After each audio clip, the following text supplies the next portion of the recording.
বন্ধুরা, সম্প্রতি আমরা কদিন ধরে নিউজে দেখেছি কয়েক হাজার ইউপিএসসি সিভিল সার্ভিস এক্সামের প্রার্থীরা দিল্লির রাস্তায় রাস্তায় প্রোটেস্ট করতে দেখা দিচ্ছে।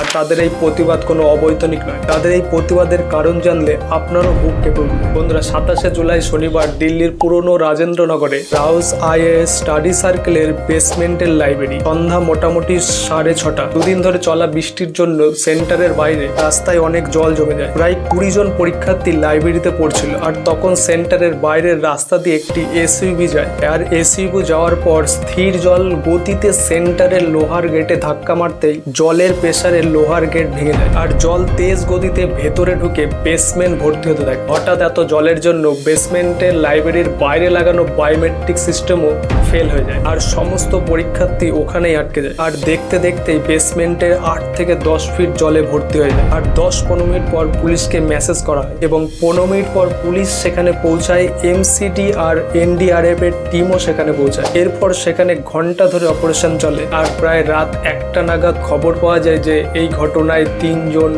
পরীক্ষার্থীর মৃত্যু হয়েছে। 3 জনের মধ্যে একজন হলো ইউপির 22 বছর শ্রেয়া যাদব। এছাড়া তেলেঙ্গানার তানিয়া সোনি ও কেরালার নিভিন ডালউইনেরও এই ঘটনায় মৃত্যু হয়। পুরনো রাজেন্দ্রনগরের এই ঘটনার পর যখন তদন্ত হয়, জানা যায় যে বেসমেন্টে যে লাইব্রেরি চলতো সেখানে লাইব্রেরি চালানোর কোনো পারমিশনই ছিল না। বেসমেন্ট তো শুধু গ্যারেজ আর স্টোরেজ রুমের জন্য ব্যবহার করা হয়। পরীক্ষার্থীরা বলছেন এখানকার বেশিরভাগ লাইব্রেরি, ক্লাসরুম, অফিস নাকি বেসমেন্টেই রয়েছে। পরীক্ষার্থীরা আরও জানায় যে এখানে একটু বৃষ্টি হলে জল জমে যায়। জল নিকাশি ব্যবস্থাও ঠিক নেই। এই ঘটনার জন্য পরীক্ষার্থীরা এমসিডি আর লোকাল অথরাইজকেই দায়ী করেছে। अगर ये क्लीन हुआ होता, एनओसी मिली होती, बिजली पानी ध्यान से रखा गया होता, तो ये आज ये सिचुएशन नहीं होती। ये सिर्फ एक इंस्टीट्यूट की बात नहीं है, पूरे राजेंद्र नगर की बात कर रहे हैं मैं अकेले। শুধু এই ঘটনাই নয়, 1 মাস আগে প্যাটেলনগরে এক পরীক্ষার্থীর মৃত্যু হয়। সেই পরীক্ষার্থী কোচিং এর পর তার নিজের পিজিতে যাচ্ছিল। রাস্তায় জল ভর্তি ছিল। তখন ছেলেটির পা পিছলে যায় এবং নিজেকে বাঁচানোর জন্য একটি লোহার গেট ধরে। আর গেটের সাথে বিদ্যুতের তার ঝুলছিল।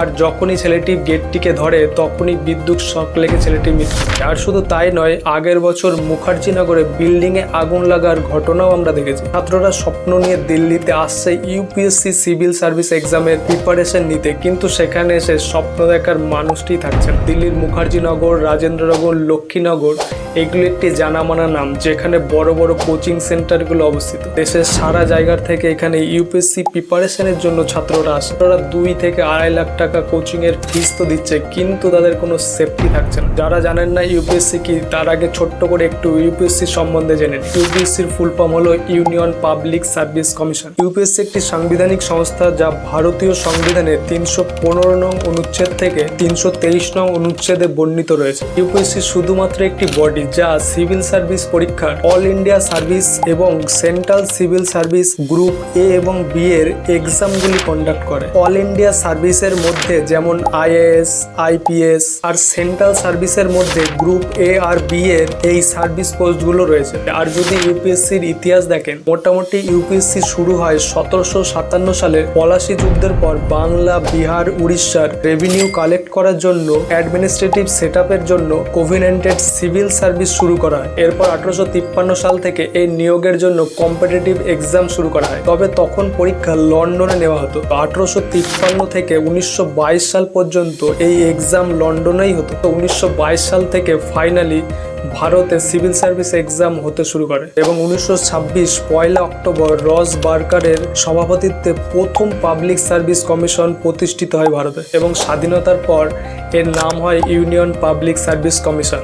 1864 সালে ভারতের প্রথম আইএএস অফিসার হন রবীন্দ্রনাথ ঠাকুরের ভাই সত্যেন্দ্রনাথ ঠাকুর। আর এটি ভারতের সবচেয়ে টাফেস্ট এক্সাম মানা হয়। প্রত্যেক বছর লক্ষ লক্ষ পরীক্ষার্থীর স্বপ্ন আইএএস এবং আইপিএস হওয়ার। আর তারা স্বপ্ন নিয়ে দিল্লিতে আসে কারণ সেখানে নাকি বড় বড় কোচিং সেন্টার আর সেখানে সমস্ত পরিষেবা রয়েছে। কিন্তু দিল্লিতে এসে তারা কি দেখছে?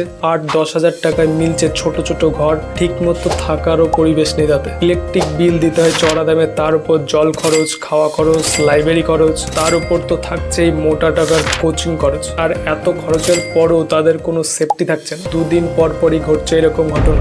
এই ঘটনায় অনেকগুলি নামি দামি কোচিং সেন্টার সিল করে দেওয়া হয়েছে। कोचिंग सेंटर्स की बेसमेंट्स को सील किया गया है। 30 ऐसे बड़े बड़े कोचिंग सेंटर्स हैं जिनके दृष्टि IAS, बाजीराव, श्रीराम, संस्कृति एकेडमी, IAS गुरुकुल शामिल है। इसके अलावा 200 और कोचिंग सेंटर्स को নোটিশ দিয়ে গए हैं। এবং বলা হয়েছে কোচিং সেন্টার রেগুলেটিং অ্যাক্ট আনা হবে, যেখানে কোচিং সেন্টারে উচ্চ ফিস এবং কোচিং সেন্টার গঠনের ক্রাইটেরিয়ার উপর নজর দেওয়া হবে। বন্ধুরা, আপনার কি রায় এই বিষয়ে তা কমেন্টে জানান। বন্ধু, আরেকটি বড় সমস্যা, ভারতের পানীয় জলের সংকট দিন দিন বেড়েই চলেছে। কেন এই সংকট দেখা দিচ্ছে তা জানতে স্ক্রিনে আসা ভিডিওতে ক্লিক করে দেখতে পারেন। আজকের ভিডিও এই পর্যন্ত। ভিডিও ভালো লাগলে লাইক এবং সাবস্ক্রাইব।